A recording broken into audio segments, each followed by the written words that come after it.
ఒకటి గుండా, ఈ రెండే తోటి ప్రచారం చేస్తున్నారు. ఇక మూడోది వస్తే సింపతి. మహిళ తరపుకే భర్త చనిపోయిన భార్య ఏడుస్తుందా లేదా ఆమె, అది ఇక్కడ వచ్చే వరకు గుండా చదువుకున్నటువంటి విద్యార్థి, బీటెక్ చేశాడు, కల్చర్ ఉన్న మనిషి.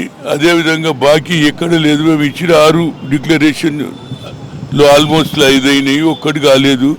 మహిళలకు ఇచ్చే 2500 అది ఒక్కటి కూడా నేను చార్మినార్ దగ్గర రాజీవ్ గాంధీ సద్భావన రోజు చెప్పిన ముఖ్యమంత్రి గారు ఇది ఒక్కటి చేసేయండి. అందరి ఒక్కొక్క కుటుంబంలో 4 మహిళలు ఉంటారు, ఏడికెళ్ళి ఇస్తావు, ఇంటికి ఒకటన్నీ ఇవన్నా. దానికి ప్రామిస్ చేసిండు.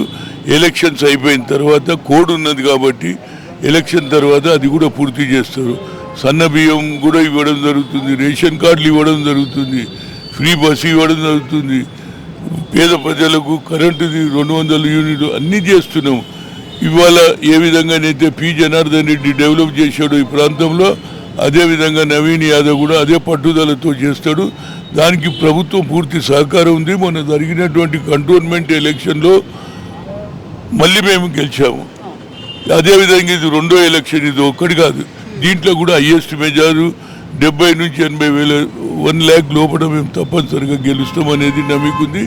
ఇక వాళ్ళు కేవలం వాళ్ళ ఎజెండా తిట్టడమే ఎజెండా.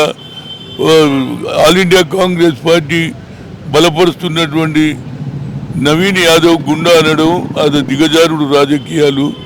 బాకీ లేదు, గుండా లేదు, ఈ రెండే వాళ్ళ ఎజెండా. మాది అభివృద్ధి ఎజెండా.